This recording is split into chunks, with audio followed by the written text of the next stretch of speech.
This is the KZ Silver Blue Hybrid IEM cable. Sometimes it's called the 784 because it has 784 strands. I've also seen it listed as the 90-8. So yeah, not a name that rolls off the tongue, but maybe we'll just call this the 784. It features an 8-core construction made up of 98 strands per core. That's where you get the 784. 8 times 98 is 784. It claims to be silver-plated copper wire. It only comes in QDC style connectors on the IEM side. That's 0.75 millimeter C-pin. This is the first time I've done a QDC IEM cable on this channel. Just to briefly review what this connector type is all about, it's the one where the protrusion is on the IEM instead of on the cable, and the cable connector kind of envelops over the protrusion on the IEM. In a way, this seems like it would be better for water or sweat intrusion because of the geometry of it. And QDC connectors almost always have this angled style connector. Sometimes they're referred to as C-pin or S-pin. And I think that has to do with how angled they are. The C-pin being almost like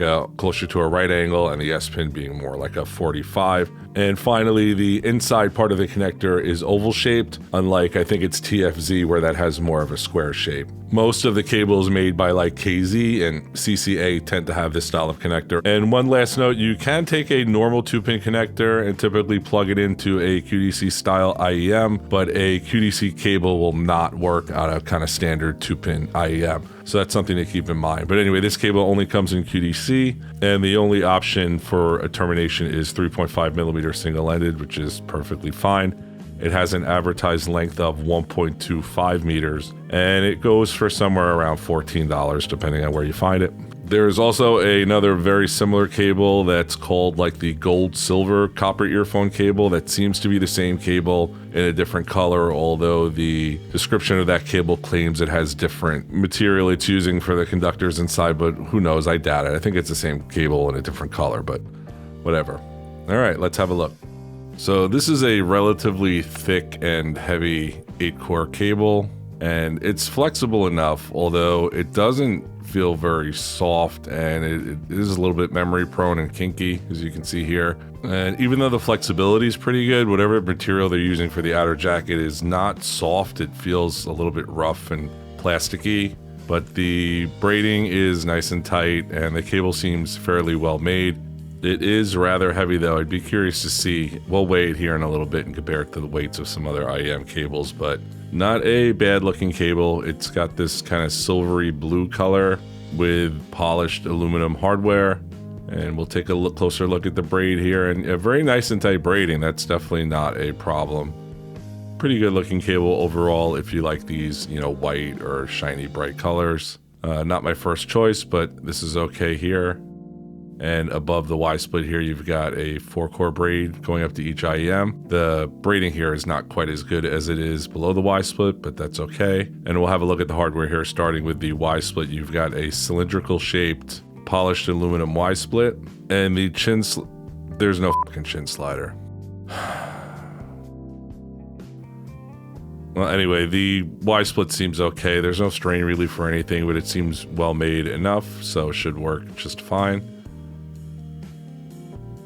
And next we'll take a look at the preformed ear hooks, which are a little bit stiff and a little bit aggressively shaped. And yeah, not the softest, but they're comfortable enough. One of the reasons I'm not a huge fan of QDC are the angled connectors, but they're there, so everything seems kind of okay here. And I don't know how you're supposed to tell left from right with QDC. They never seem to be marked, so if I'm missing something, let me know in the comments below. But here's a look at one of them and then a look at the other one. There's no kind of marking on there. I must be missing something here, but put together pretty well. Everything seems okay here. And we'll do some test fits here because why not, starting with the Tangzu One Air. And this is QDC, so you really don't have to worry about, the protrusion being shaped wrong or anything like that. If it's a QDC style IEM, a QDC style cable is going to fit just fine. And yeah, as expected, nice fit here, no problems. Nice and snug, feels really good. Looks pretty good as well. This cable will probably match a lot of different color IEMs, and we'll try the other side, and yeah, no problems here. Not a bad look. And next we'll try the KZ EDX Pro. Should be a really nice match here. It's a clear IEM. And yeah, as expected, it's QDC, so everything fits just fine. No issues. And if you like this kind of clear and transparent style, this is a really nice match. Yeah, pretty good look. And moving on to the termination end, we do have the 3.5 millimeter single-ended here with a little bit of strain relief. You've got the polished aluminum again with a little bit of a carbon fiber or fake carbon fiber accent. So the hardware is not bad looking for the price, and the termination end is just fine. Looks like we've got a nice step on the bottom of the plug, so should be no problem with clearance if you're trying to plug this into a device that might have like a case on it, or the 3.5 jack is like on an angled part of the device. The step on the bottom of the plug makes sure that your clearance is going to be good. So yeah, not a bad looking 3.5 millimeter end. Everything seems to fit and work just fine. So pretty good. Yeah, no issues here.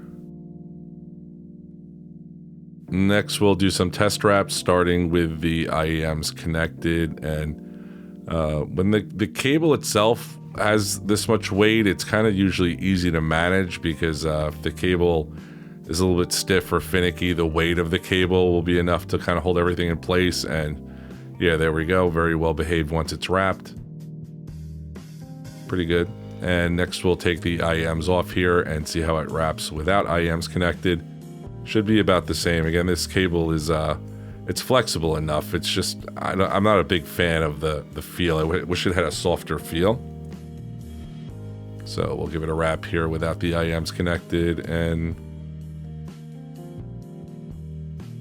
yeah, everything stays in place pretty well and nicely, so no problems there either. And next we'll get to the weight. Most of the weight of this cable is from the cable itself, not the hardware. The hardware does not seem very heavy. Just the actual cable is very bulky.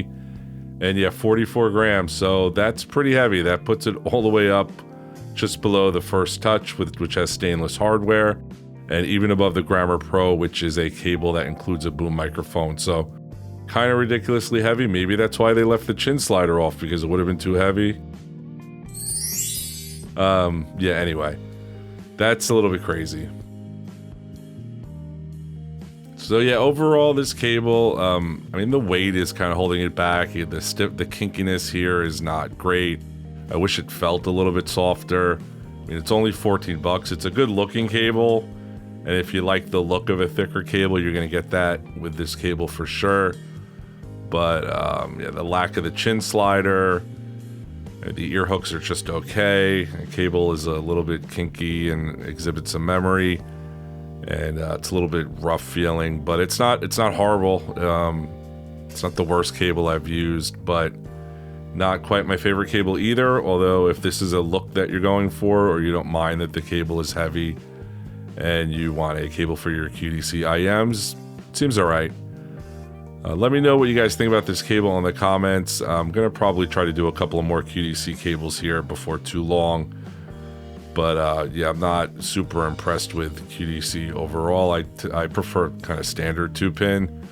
Most of my IEMs and a lot of the manufacturers are using standard 2-pin, with the exception kind of like KZ and maybe CCA and a couple other companies. But yeah, I mean, my main gripe with these is, you know, you do have the compatibility using a 2-pin cable with a QDC IEM, but not the other way around. So these cables are useless unless you've got QDC style IEMs to connect them to. Whereas you can use your regular 2-pin cables like a Zony or something with a QDC IEM, and it'll work just fine.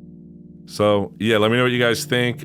Don't forget to like and subscribe if you want to see more IEM cable reviews. Check out the links in the description below, and have a good one. I'll see you next time.